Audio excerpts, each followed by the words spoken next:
여러분, 또 1가구 1주택법이 지금 상임위원회에 올라갔어요. 상임위원회에. 더불어민주당의 이분 있잖아요. 이분. 진성준 의원이요. 이분이 주거기본법 개정안을 발의를 했습니다. 그 내용 안에 제3조에 보면요. 1세대가 1주택을 보유 거주하는 것을 기본으로 한다. 이렇게 되어 있습니다. 야, 참 어째 보면 기가 막힐 법안이에요. 기가 막힐 법안.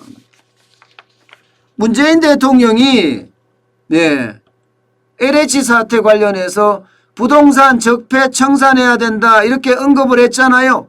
언급을 하자마자 국토교통위원회 법안소위원회에 상정이 된 겁니다. 아유, 이게 도대체 말이 됩니까, 여러분?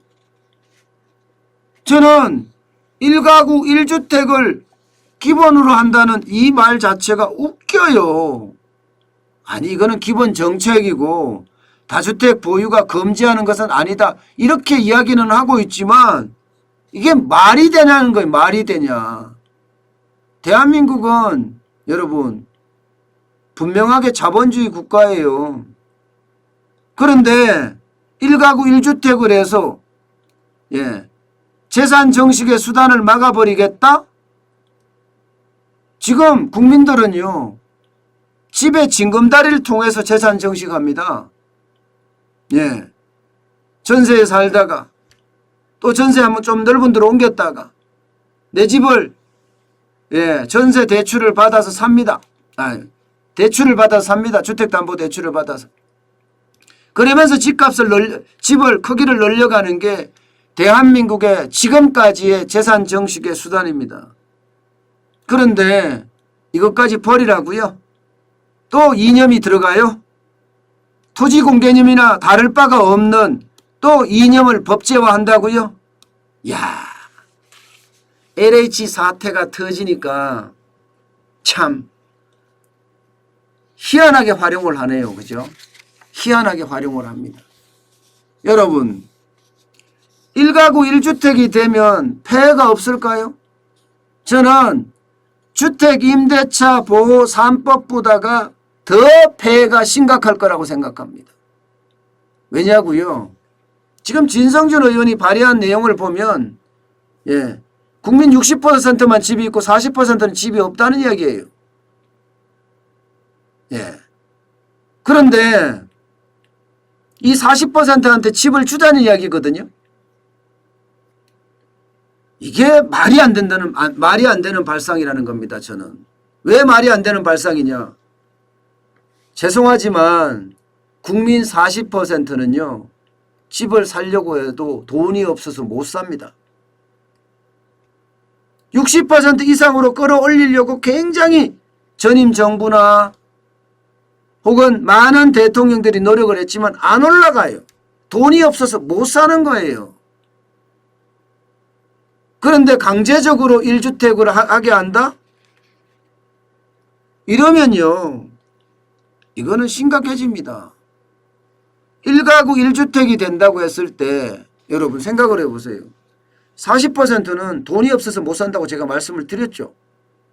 그러면 이제는 집을 안 지을 거예요. 아니 분양이 돼야 집을 짓지. 이 40%가 분양을 받아 가야 되는데 이들한테는 분양을 받을 돈이 없어요. 그러면 1가구 1주택이 됐으니까 나머지는 살 수도 없고 그렇게 되면 어떻게 되겠어요? 집을 덜 짓는다. 그러면 집값은 더 올라간다. 임대료도 많이 올라간다. 임대료는 폭등한다는 이야기까지 나옵니다. 폭등한다는 이야기까지. 주택 보급률이 지금 104%, 105%라고 하더라도 돈이 없어서 못 사는 사람에게 어떻게 지금 해줄 거냐는 겁니다. 결국은요. 이렇게 되면 공공주택을 지어야 된다는 이야기잖아요. 그래서 굉장히 싸게 공급을 해야 된다는 이야기잖아요. 나머지 40%가 집을 살려고 그러면 굉장히 싸게 줘야 된다는 이야기예요. 근데 웃긴 거는요. 싸게 지면 지을수록 건설회사 입장에서는 이게 돈이 안 돼요. 돈이 안 되면 손을 안 댑니다. 그러면 뭐 LH 같은 데가 손을 대야 된다고요? 지금 빚이 얼마인데요? 지금도 빚이 130조예요. 어떻게 감당하려고요? 감당 못합니다. 감당 못해요. 차라리 말입니다. 이 시장은 어떻게 생각하면 집을 더 짓게 해서 더 많이 가진 사람들이 집을 가져도 돼. 대신에 임대로 풀면 되잖아. 임대로. 네. 이런 식의 발상을 해야 됩니다. 시장 경제적인 발상이요. 돈 있는 사람이 집을 사서 임대료로 풀게끔 그렇게 만들어줘야 되지. 무작정 일가구로 간다? 이건 웃겨요. 여기에다가 두 번째, 일가구 1주택이 되면 거주 이전의 자유가 없죠. 쿠바는 어떻습니까? 쿠바는 무조건 한 채만 가지게 돼 있어요. 그러다 보니까 집값이 희한합니다. 거주 이전의 자유가 없다니까요. 헌법에 위배된다니까요. 여러분, 직장이 저는 송파구에 사는데 판교에 구해줬어. 그러면 판교로 옮겨야 되잖아. 집을요. 어떻게 옮겨요? 못 옮겨요. 직장 포기해야 돼요. 저는 그런 게 안타깝다는 겁니다. 그런 게. 무작정적인 이런 발상 자체가 결국은요. 국가 경제에까지도 타격을 줄 수 있다는 이야기예요. 1가구 1주택 자체가 말입니다. 거주 이전의 자유가 사라지니 물론 극단적으로 제가 말씀을 드려서 그런 거예요. 극단적으로. 1가구 1주택이면 내가 이 집을 팔고 저기 가서 집을 사야 되잖아요. 근데 거기가 집을 안 팔면요. 집이 공급이 없으면요. 못 가는 거예요. 그래서 극단적인 이야기이긴 하지만 현실에서도 일어날 수 있는 이야기라는 겁니다. 현실에서도. 그만큼 더 나은 직장, 더 좋은 집 이렇게 올라가는 게 자본주의 사회의 기본인데 더 나은 직장으로 갈 생각도 필요 없고 더 좋은 집으로 갈 생각도 필요 없어요. 그렇게 되면 욕망까지 인간의 욕망까지도 이렇게 눌러버린단 말입니다. 인간의 욕망이 자본주의의 실체인데 그 욕망 때문에 많은 소비가 일어나고 그러면서 경제가 활력을 찾는데 그것마저도 완전히 눌러버리면 도대체 어떡하느냐는 거예요. 여기에다가 부동산 건설업계에서 세 번째 일자리가 박살납니다. 1가구 1주택이 되면 생각을 해보자고요. 당연 건설업이 타격을 굉장히 많이 받을 거고요. 여기에다가 1가구 1주택이 되면 거주 이전이 힘들어지니 이사업이 힘들어질 거고요.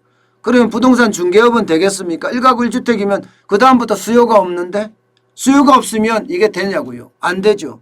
그러면 많은 사람들이 일자리를 잃어요. 일자리를. 그리고 네 번째 집을 한 채만 가지라고 하면 어떻게 하겠습니까?